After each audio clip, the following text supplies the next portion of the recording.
আসসালামু আলাইকুম। ভাবছি আপনাদের সঙ্গে আজকে একটা কথা শেয়ার করি, তো হয়তো আপনাদেরকেও ভালো লাগতে পারে কথাটা শুনতে। কথাটা হচ্ছে যে আজকে আসলে আমি ফজরের নামাজ তো ঘরেই পড়ি বেশিরভাগ, তো কখনো কখনো মসজিদ আসছি, তো আজকে এলাম।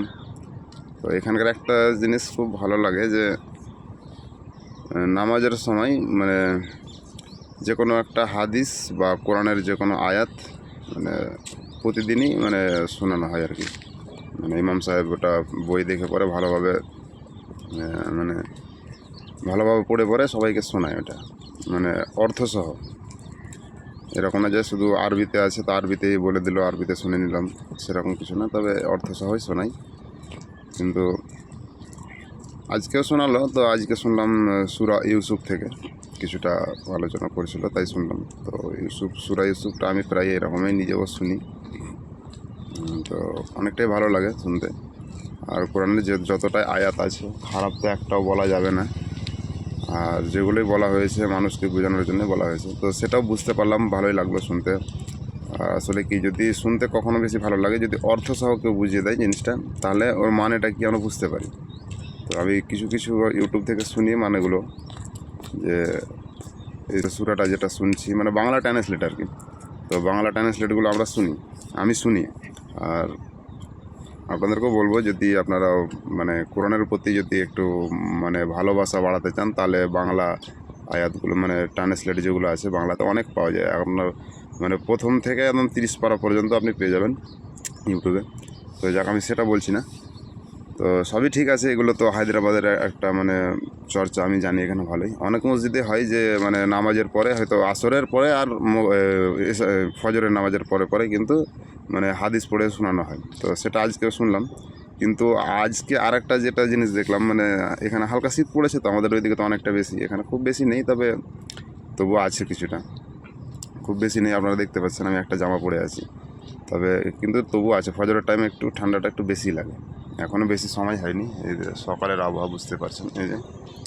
তো ব্যাপারটা হচ্ছে মানে এখানে একটা মানে একটা বয়স্ক করে লোক, চাচা বললেই হয় আর কি। তো ওই চাচাটা মানে ঘর থেকে চা করে এনেছিল। তো কি বলবো, মানে সত্যি মানে খুব ভালো লাগলো জিনিসটা, যে মানে নিজের ঘর থেকে চা করে পরে আমি শুনেছি আমি সিন্নি টিন্নি আমাদের এদিকে দেয় এসব জিনিস, ঠিক আছে সবই, কিন্তু এটা আসলে সিন্নি না, মানে প্রতিদিনই রেগুলার, মানে উনি সেই ঘর থেকে মানে একটা ফ্লাসে করে পরে চা বানিয়ে পরে চা কাপ বানিয়ে একদম গেটের পাশে দাঁড়িয়ে, এমন না যে কোনো সাধারণ ঘরের মানুষ, সেরকম না, অনেক পয়সাওয়ালা মানুষ। আর এটা আমি যেখানে থাকছি এটা একটা কলোনির মধ্যে, আপনারা হয়তো এখন দেখাতে পারছি না আমি, এই যে এটা একটা কলোনি, আমি এই জায়গাতেই থাকি, এদিকে থাকি। তো একটু ভেতরে যেতে হবে, এই মসজিদটা হয়তো দেখতে পাচ্ছেন না যে দিকটা আছে। তো এখানে তো মানে আসলে সত্যি কিছু কিছু মানুষ আছে যে নিজেরটা তো ভাবেই কিন্তু অন্যেরটাও ভাবে। ও তো জানছে যে ফজরের টাইমে হয়তো কেউ চা খেয়ে আসবে না, আবার মানে মসজিদে যদি চাটা মানে পাই তাহলে একটু বেশি ভালো লাগবে, আনন্দ লাগবে। সত্যি সত্যি সবাইকেই চাটা খেয়ে পরে সত্যি আমি নিজেকেও মানে চা খেলাম। আপনাদেরকে ভিডিওটা আমি হালকা একটু দেখিয়ে দিব, বুঝতে পারবেন, হয়তো আপনারা ভাববেন কি কী বকছে। তো আমাকে খুব ভালো লাগলো কথাগুলো, মানে ব্যবহারটা ওনার। ওনার বলতে কি, এখানকার যতটাই আছে, আমি মসজিদে আমি আসি তো প্রায়, এখানে আজ আসি মোটামুটি 2 থেকে আড়াই মাস আসি, আর এর আগেও কিছুদিন ছিলাম। তো ফজরের টাইমে বা যে কোনো সময় নামাজের সময় যদি কেউ গাড়িতে ফাঁকা যায়, চাहे মারুতি কার হোক বা বাইক হোক, যাই বা হোক, মানে ছোট বড় গাড়ির কোনো গল্প না, মানে যদি একাই থাকে বা জায়গা থাকে ওই গাড়িতে, তো যেই বা থাকুক অবশ্যই একজন ওকে মানে তুলে নিয়ে যাবে। আসলে মানে সিঙ্গেল ওরা আসে ঠিকই, কিন্তু সিঙ্গেল যাবে না, ওরা চাই যে আমরা যেরকম গাড়িতে এসেছি আরও কেউ আসে, যাতে ওরও একটু সুবিধা হয়ে যায় বাড়ি পৌঁছবার মানে এটা। তো এখানকার লোকজনগুলো সত্যি খুব ভালো। তো আমাকে এখানে থাকতে অনেকটাই ভালো লাগে। আমি অনেক জায়গায় কাজ করেছি, আসলে আমরা কাজের মানুষ, রাজমিস্ত্রি কাজ করি, সেরকম কিছু না, কিন্তু অনেক জায়গাতেই কাজ করেছি। অনেক অনেক জায়গা আছে, ভালো ভালো জায়গা আছে, লোকজনও ওখানকার খুব বেশ ভালোই হয়। কিন্তু এখানকার লোকটা সম্পূর্ণ মানে একটু, আমাকে সম্পূর্ণ বলছি না, তবে একটু মানে আমাকে আলাদা মনে হচ্ছে। আর আমি এসব জিনিসগুলো আমি নিজেকে বুঝতে পারছি, তাই আপনাদেরকে একটু শেয়ার করলাম কথাটা, হয়তো আপনারা কিছু মনে করবেন না। এটা আমার সেরকম কোনো উদ্দেশ্য নেই, কাউকে অ্যাডভার্টাইজ করার মতো কোনো উদ্দেশ্য নেই আমার। আর সেটা আমার কাজও না। তো আমাদের একটা জিনিস বলতে চাইবো যে আসলে সবাইকে একসঙ্গে মানে মানুষের মন যদি পরিষ্কার থাকে তাহলে সব কিছুই সম্ভব হয়। তো যেই বা হোক, গরিব ধনী ফকির মিসকিন যেই বা আছে।